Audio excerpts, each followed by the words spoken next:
Hola, ¿cómo están? Feliz de poder compartir algunos minutos de placer culpable. Ese placer culpable que nos une a través de la revista Televisos. Y es por eso que les quiero contar que por tercera vez entrevisté a los actores, mejor dicho, a los protagonistas de la saga El Conjuro, a Vera Farmiga y a Patrick Wilson, que siempre han representado a Ed y Lorraine Warren. Esta vez la conversación fue lamentablemente a través de Zoom. Y digo lamentablemente porque el encuentro es totalmente diferente, ya que cuando uno está frente a frente, uno habla con ellos antes de la entrevista, saben quién eres, te preguntan por el país. Entonces hay unos minutos así relajados antes que el camarógrafo dice, bueno, la entrevista partió. Esta vez no. Por eso digo lamentablemente. Se produce una cosa más fría, es lo que produce, por supuesto, el Zoom. Pero en todo caso estuvimos frente a frente, cada uno en un lugar. Vera, Patrick y yo, aquí en Chile, ellos en distintas partes. Pero vamos a tener que acostumbrarnos, ¿no es cierto?, a estas entrevistas telemáticas, sin saludo, sin foto, sin risas. I miss her so much. Yes. And in fact, I talked to her throughout the filming process.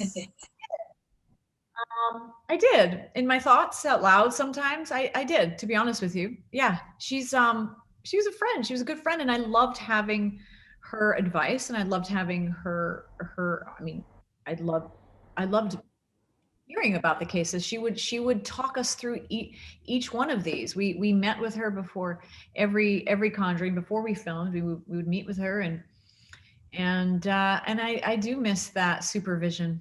You know, I miss her friendship. Patrick Wilson es totalmente diferente, distinto a como ustedes se lo pudieran imaginar. Es muy divertido. Siempre está haciendo bromas. Le hace bromas a Vera, siempre, siempre. Y por supuesto también a nosotros los periodistas. I don't want to tell you all the scary moments because then the audience will see it and know that it's coming. What was the hardest What's for the you? hardest for me? What was the hardest for you? I don't know. I don't know. The hardest for me. Um, Usually, yeah, the difficulty is, relative, I guess. I mean, anytime you're going back and forth with Latin and not trying to screw up, and there's a bunch of people in the room, and you're trying to give an exorcism, and the wind is blowing, and things are flying around the room. I mean, that just takes a different skill set, but I'm not going to say usually the stunt stuff for me, I really, that's an easier mindset to go into. I would do, even though they take a physical toll, mentally I can just kind of let that go. That I feel like a kid doing that, so that doesn't become difficult for me. I mean, this whole movie, Maria, is so, because of the nature of it being a real murder, carries a much darker weight. So it's probably the darkest of the movies, but with that darkness, we also have perhaps the most light, meaning the most romantic that moments that we've had. So those were all extremely fun to explore, and so I don't think in terms of what is difficult. I think of it usually in what's rewarding, and those are the most rewarding. To our friends in Chile, our friends that have supported this film, we love you. We appreciate you. Thank you for your fanaticism, and that encourages us more than you'll ever know. Go see Conjuring 3 is going to ignite everything, your body, your heart, your soul. It's a really great film. We're really, really proud of it. It's a good one. Go see it. Oh gosh, I know for me it's you have very few moments where you feel genuinely alive and present, right? A real pure laugh, But comedy is subjective, right? What you might find funny, I might not find funny, and certain types of comedy don't translate.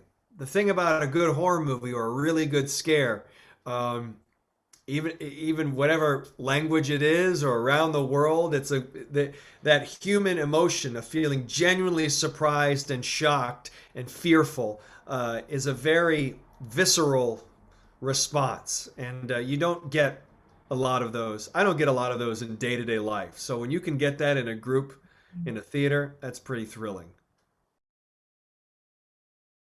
I don't like to be scared. I prefer to rather than be scared.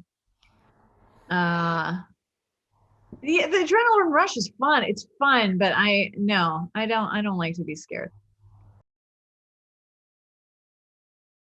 In truth, when you're on set and maybe surrounding the set, if there's some weird things going on or people perceive that, but I think the big misconception on a horror movie is that the set seems very scary and we're all scared working around it, and that's really not. It's our job to make you scared, right? So it's incredibly technical, the tone, the shot, where we're looking, our delivery of the lines, all of that. So it's much more. It takes a lot more focus than I would say just shooting a little independent movie where you're just kind of talking and hanging out. So there's an incredible amount of technical skill that I think comes in making a great horror movie. Al director Michael Chaves yo lo conocí en Los Ángeles para el lanzamiento de La Llorona. Y así se lo dije, y me encantó que le haya dicho, sí, me acuerdo de ti. No estoy segura, pero en todo caso, fantástico que lo haya dicho, yo me sentí muy bien. Veamos. This is the third installment of The Conjuring, and we are taking the Warrens into places they've never gone before. This has always been the definitive horror franchise, the most successful horror franchise of all time. We are taking it into a brave new direction. We are blowing the doors off of the haunted house, and we're diving into the Warrens' darkest case. There's elements of, without a doubt, this is a horror movie, but there's elements of thriller. There's supernatural thrillers. There's a lot of heart. There's a story of romance at the heart of this. There is, in a lot of ways, this is their very darkest case. We're kind of, even kind of have one toe in true crime with, the story of Arnie Johnson.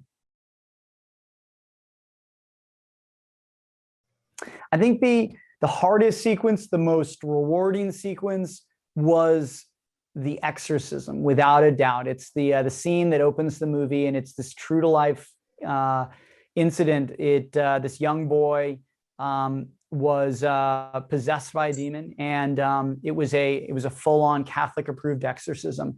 And the Warrens were there. Arnie Johnson was there. It is this big pivotal moment in the movie, and we actually have the recording of that. We actually have the Warrens recorded the original exorcism. We actually play it at the very end of the movie, over the end credits. So you get to see the real people, you get to hear this story, and I think it was technically challenging. We did a lot of things that were in camera. I think that's one of the reasons that it's so striking. I think that it's also it's a harrowing sequence. It's almost something that you expect from the end of another Conjuring movie, and we put it right front and center. I think it's because it's a big emotional experience. I think that, we love, right now with streamers, there's so many reasons to just stay home. And, what is a movie that we need to go to a theater for, and, Yes. and that communal experience is so amplified when you're watching, a scary movie, and those scares are amplified, and it becomes, it becomes more thrilling, becomes more fun. And, there's something about, I think, honestly, like, I'm speaking just for myself, I'm starved to just hang out with people. I'm dying to, I actually got to go to our test screenings. We tested in Arizona, And it was the first time I'd been to the movies in like a year. And I was so hungry for that experience. And of course, it was a thrill to see the movie and just like awesome to, the audience loved it. And I think there was a great energy in there. But it was also like, I have just been dying to be surrounded by people. I'm almost like, agoraphobic now. I would love to. Honestly, I think one of the greatest successes of that movie has been its success. And I think it's shown studios that there is an appetite for Hispanic folklore and these stories that are, so important to so many people. And honestly, I would love to dive back into that space. That's honestly one of my biggest regrets. I'd never had a chance to meet her. When I got on the movie, the first thing I said is I would love to meet Lorraine Warren. And, New Line was awesome. They said, we're going to set that up. And unfortunately, my trip out there just kept on being delayed because she just kept on getting sicker and sicker. And, unfortunately, I did miss her. But, what I would say is I got to know, Ed Warren had already passed by the time they made the first film. So no one really, besides like, interviews, no one really, had firsthand contact with Ed Warren. But, both Patrick and Vera spent a lot of time with Lorraine. And honestly, Vera, has really channeled the spirit of Lorraine. She spent so much time with her. She's, really treated it from the very beginning, almost like a biopic. And you can see that in her performance. And I feel like, to answer your question, I feel like I've gotten to meet and know Lorraine Warren through Vera. I am so excited for you guys to see The Conjuring, The Devil Made Me Do It. This is the most thrilling, darkest chapter in the story of the Warrens. It is filled with mystery, horror, intrigue, romance, terrifying sequences. I cannot wait for you guys to see it. It's the next most awesome installment in the franchise. A Ruairi O'Connor, el joven actor irlandés, no lo conocía. Sabía que había interpretado a Enrique VIII en la serie de Starz, La princesa de España. Y ahora es el asesino. Un papel totalmente diferente. Y esto fue lo que nos dijo a propósito de lo mismo. It's a very different role from most roles. It's definitely different for me, and I was very scared doing it. I was very daunted by, I have to play a character that is possessed, that is around people who are possessed, that is put in prison, that is convicted of, tried for murder, loses everything, is haunted throughout. It was a lot to deal with, for sure. So I did lots of silly actor stuff, like listening to music playlists of the time, trying to get the 80s into me and everything. But really, I just had to follow the script. I mean, the script was so tight, and it knew what it was. These guys are making brilliant Conjuring films for, I don't know, 8 or 9 years now, and they've made this incredible cinematic universe as well. So I just knew if I learned my lines really well and then figured out how to scare myself shitless, then I might be all right, And that was my journey, just figuring out how to be scared 10 times a day for months on end. And, my therapist business is booming from my therapist because of it,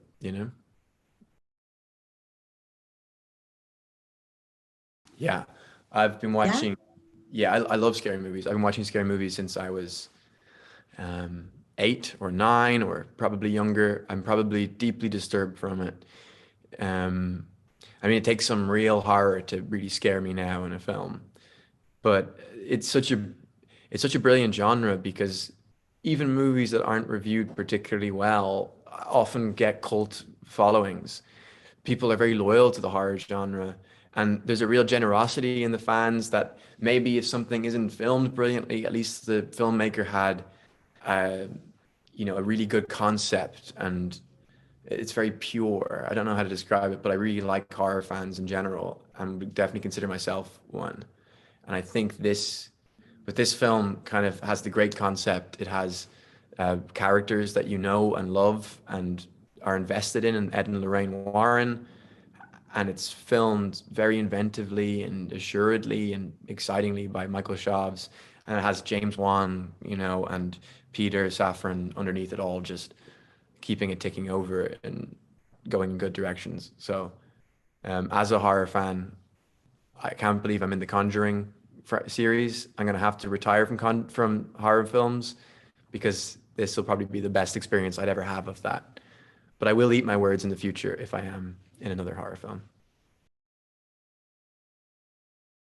Yeah, the hardest moment to film, I'm giving a couple of different answers to this, but I had to film a lot by myself in prison, and my character has been isolated from the rest of the, you know, his people he loves, and Ed and Lorraine can't get in to help him really. So he's completely alone, but it also meant I just had to film alone. And it's much easier to act when you've got brilliant actors like Patrick and Vera in front of you, to look into their eyes and for them to have lines back to you. So those were really hard. You don't know how well you're doing. You have to try and scare yourself with your imagination, which is fun, but it can feel quite rudderless. It can feel like you don't know if you're doing a good job or not because there's no one to bounce off. And in that situation, Michael Chaves really helped me out. He's endlessly enthusiastic. He was new into the series as well. It was, you know, he did La Llorona, but this was his first Conjuring film. And I think because of that, he was really able to hold my hand, and it's really impressive that he was.